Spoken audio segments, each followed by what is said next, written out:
How's it going, gang? It's been a while, and today I'm bringing you Youngster Joey vs. the Elite Four, so let's get right into it. After a grueling journey, you, Youngster Joey, have defeated all the gym leaders in Kanto with nothing but a team of top percent Rattatas. They thought it was impossible, insane, out of this world, yet you show them the power of Rattata. But there's one more challenge left between you and your name in the Hall of Fame, the Elite Four. It all comes down to this. You step into the league. And here we are. Let's check the team. Ooh, 3 normal, 3 Hisuian, all level 100. Right here we got the relearner, deleter, nickname guy. We don't need him. Next up we do have the TM guy, so we give our rats a nice variety of moves. The first one's got leftovers. This second one here's got the expert belt. Leftovers again. And then a focus band for the fourth. The last two, I decided to go with the Eviolite just for the extra power. I don't know if we'll need it being level 100, but that's helpful. This little girl is selling mints, don't need that. Not going to pick up any berries. This is where I picked up those battle items, those are pretty nice. And this guy's hating. Our measly rat isn't going to help us win? Wow, that's crazy. Well, I'm going to prove him wrong by going straight in right now. First up, we see Lorelei, and yeah, she didn't expect a youngster to bring it this far. And I really don't blame her at all. Have you ever seen a youngster make it this far, all the way to the Pokemon League with just rats? Well, our rats aren't like most, and we got a cocky demeanor about us. She's picking up on it, and she's gonna feel the pain starting right here. So the battle starts off, we get to see her cool sprite, nice blast from the past. She sends in a Dugong, and of course we have our Rattata. Oh. She didn't believe that we actually only had Rattatas? Well, I guess that's her, because we're going to hit her with a nice Thunderbolt, and while it is super effective, and we are 47 levels higher, it only does a third damage. I counter up with a Super Fang. Not my best decision as I'm hit with an Ice Beam, but I do gain some of the health back lost with the leftovers, so that's helpful.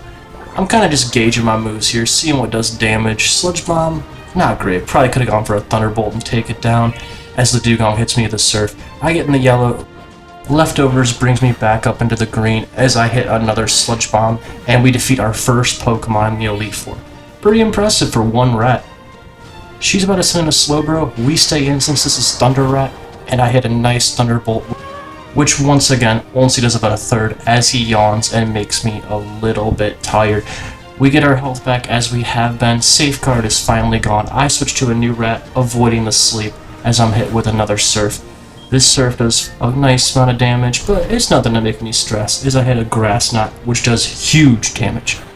Slowbro hits another Surf, not too intimidating as I hit a Grass Knot, which takes it down. That's our second Pokemon gone. Now this Jinx comes in, I swap into the Fire Rat and one-shot it with a Flame Wheel. Very nice, love to see it. Now, she's putting in a Cloyster. I'm thinking about sticking with Fire Rat here, and I do.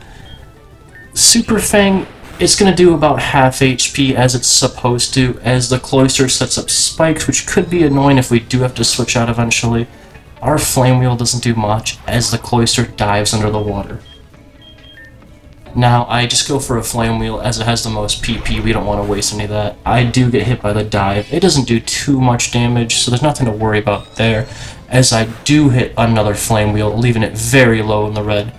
And it sets up a second layer of spikes. The next Pokemon that gets swapped in will take big damage to that, but I do take the Cloyster down, thankfully. As next up, she has a Lapras, so I swap back to the Thunder Rat, and I do hit a Thunderbolt. Now, it doesn't do really any damage in my mind, as it hits me with a nice Ice Beam and freezes me as well. Very, very strong predicament we're in here. I actually thought right away and hit a Super Fang, so that was pretty surprising to me actually. I was expecting to lose our first rat, but the Lapras does heal up with a Citrus Berry, responds with another Ice Beam. I'm hurt. Our next rat comes in, hurt by the spikes. This is the Grass Knot rat. But we do go for a Zen Headbutt, which is a very good decision as we crit and flinch. We then miss our second, unfortunately, hit by a Body Slam, but that's okay. We connect finally, the Lapras faints, and just like that, we defeat the first member of the Elite Four. And that right there is why you should never doubt a team of rats or a youngster Joey. You should learn that from now on, Lorelei. Now we roll up to our next member, and of course it's Bruno, the high-flying, fighting type boy. He's ripped, he's got a head full of arrogance, just like us, so it's a good match. You know, I could honestly see Bruno possibly being the father of youngster Joey. Maybe a little bit of lore right there. He leads with his Hitmonchan.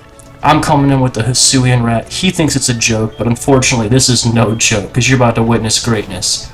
Zen Headbutt leaves the Hitmonchan on 1 HP as it flinches. I don't have to worry about anything as I hit a grass knot, because I outspeed. The Hitmonchan faints. Amazing. Next up, Hitmonlee. Should I be scared? I don't think so, because we got another Zen Headbutt on the way. 47 levels up on this man. Yeah, we gotta outspeed. One-shot that thing.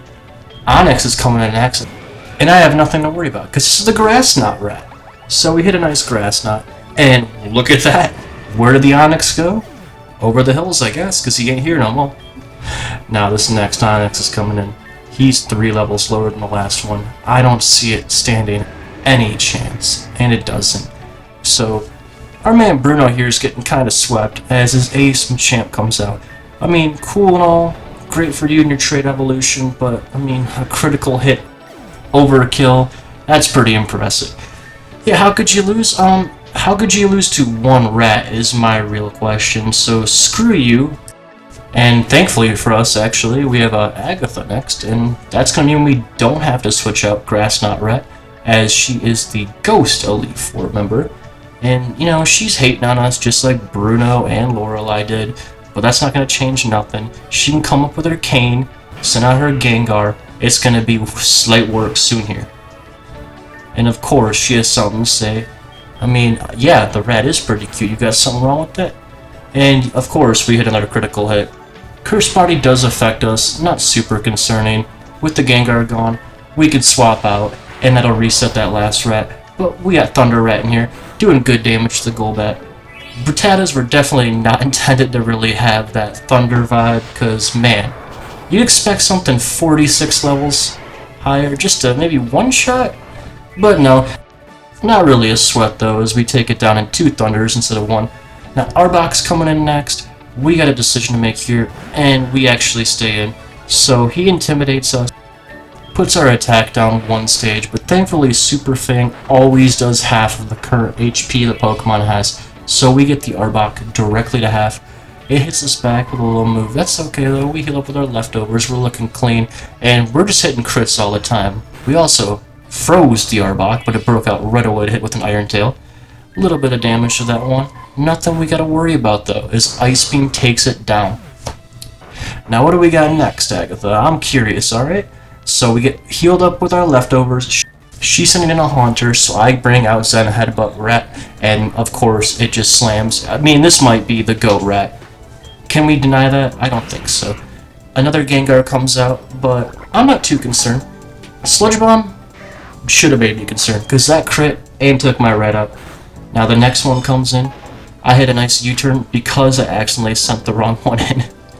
The Curse Body, it doesn't matter to me, because we're signing in Crunch Rat, first time seeing this one, and it's just like the rest, amazing in every single way. And she thinks we're something special. I do too. She says she's truly impressed in the way we take the power of our rats. Now I want to know why Drake had a cool intro area for his fight, and the others didn't. Because he's nothing special either. Well, at least he is nice compared to the other 3. He actually puts respect on our rats, but he also goes out of the way that the dragon Pokemon are indestructible, and we're not going to stand a chance against him. I don't think that's true, personally, and we're going to show you why right here as he leads with Gyarados. Well, this water flying, in quote, dragon does intimidate me. This is Thunder Rat. How can it take on your team of dragons? I'm going to show you how right now, starting off with a Thunder. Now the 4 times effective move does do over half of the Gyarados' health, which is great as it responds with a Twister, but it barely tickles and our leftovers almost heal us to full. A second Thunderbolt takes down the Gyarados. This is looking great currently. His first dragon actually does come in the form of Dragonair. I hit a critical, hit Ice Beam, and freeze it solid. This is amazing as I am not hit by a move. Its Shed Skin does break it out, but a second Ice Beam takes it down before it can do any damage to us at all. And an Aerodactyl's about to sweep in, so I'm thinking maybe we can keep in this rat, hits some nice ice beams. Wing attack does do a bit, nothing too concerning. And Ice Beam does less than I expected a Flying Rock Pokemon to take, but I mean, these rats aren't built for special moves like this, but they still put the pain on. Hyper Beam, kinda concerning, I mean, you'd think, but it really didn't do much, and the Aerodactyl cannot hang on from another Ice Beam. He faints. Next up, a Dragonair again. Okay, I see you. I mean, I know from the first gen of Pokemon, he really didn't have much to pick from, a little saddening there, and then we do lose a rat, which is the most saddening thing. Thankfully, this one also has a nice move in the form of Blizzard. Only 70% chance to hit with Blizzard. I don't remember it being that low, but I mean, we just hit it right there, and then we hit another one right after. Now the Dragonite is a bit stronger than Dragonair, and it does heal with Citrus Berry, as it goes for an Outrage to try and take my red out. It leaves me very low in the red. That did huge damage, but thankfully we did connect with a very beautiful Blizzard, and just like that, we've done it. Joey has gone through and beat the entire Elite Four. I mean, that was the objective, right? We're done. That's the name of the video. But wait, there's one more challenge. Why should we stop at the Elite Four when we can be the champion? And here we are. I mean, Gary was waiting for Red, but if we beat him here, why don't we take him on instead? Gary wasn't expecting this, obviously, and, you know, he's been working on the Pokedex, competing with Red, when in reality, we should have been the real challenge, and I'm going to show him why, with this amazing intro, why we are the better Pokemon trainer.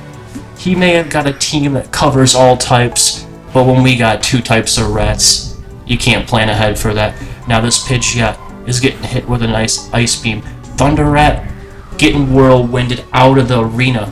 Kind of heartbreaking, but in the meantime, we got another rat. And this rat ain't messing around. He's got a mustache. This is also an Ice Rat. That's great for me, as I can hit a nice Ice Beam.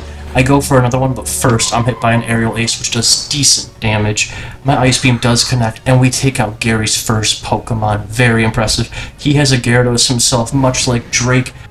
I'd be a little bit more scared if we weren't the Rat God. I hit a Super Fang. As I've explained before, it's always going to do 50% of the Pokemon's health. So we go for 2 of them, get them down to 1/3. And, you know, at this point, just go for a U-turn, reset, get a better rat out, and we do. It does connect with a nice bite, does a good amount of damage, but this is leftover rat, so we're chilling. We got Sludge Bomb coming out right now. This Gyarados should be running for fear, and you know, it doesn't have time for that, because he's going to the underworld.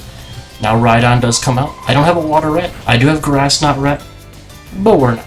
We're gonna sit in here, and we're gonna do good damage with our Ice Beam, as it hits us with a takedown. Psyche missed, and we'll hit another Ice Beam, leaving him very low in the red. A Rock Tomb does do big damage and make my speed fall. You know, even being a level 100, a speed fall can be detrimental, and we might move second, but thankfully we don't. Now Alakazam's a different story. He does outspeed us actually, but Crunch does insane damage as it responds with a Psychic, which also does a great amount of damage. Now, one more Crunch does finish off the Alakazam, so that's great, because we don't need nothing outspeeding us around here. Executor's coming in, so we're going to actually keep in this rat with the favor of Crunch, which should do great damage. It does do super effective damage thanks to its Psychic type, but it hits me with a Giga Drain, and it heals a good amount of that health I did back. So I go for a Super Fang instead, just to get as much as I can, as we do lose this rat to an Egg Bomb. Now Flame Wheel Rat comes out. A nice Flame Wheel leaves it very, very low, and Egg Bomb is still doing insane damage. Thankfully, we heal up a little bit. The light screen is gone from the Alakazam, so we can take this Executor down and move on to Gary's last Pokemon, the fearful Charizard. So I have to go for a Super Fang. Play this smart. Unfortunately, it does have a Citrus Berry to heal up a large portion of its health. I try to go for another Super Fang. Thankfully, it misses the Fire Blast. Super Fang connects, leaving it in the yellow. Very, very reassuring. Now, my rat here doesn't really have much to do, and I just decided to go for a revenge because this Charizard outspeeds me, and I do connect, leaving him in one-shot territory for anything we have. I go for another revenge, praying I'll hold on after a leftover heal. Unfortunately, we are down a rat. But now we send in the GOAT, the Zen Headbutt Destroyer, and yeah, you see how that goes. We just got destroyed by Charizard. Now, thankfully, he doesn't go for another one of those, and our last rat can connect with a Sludge Bomb, taking down Gary. I'm calling him Gary, but he's Champion Blue, but he'll always be Gary to me. He's made so many mistakes raising his Pokemon. He realizes this now. Oak calls us out. Amazing. Congratulating. We are the Pokemon champion. And he says he's disappointed in Blue. I mean, how could he not be? He lost. Do you understand why you lost, he says? You lost to a team of rats. That's embarrassing. You will never become champ again. Cooks his life, his own grandson. And then just glazes us in the process. How amazing. Like, that's just amazing. Thank you so much, Oak. We go into the room, thank our rats, and look at that glorious picture. In only 33 minutes time, we became the champion of the Kanto region. We get this absolutely beautiful end screen, and like that, Joey became a Pokemon champion, finally reigning supreme with his top % team of Rattatas. Thank you guys for watching, we'll see you next time.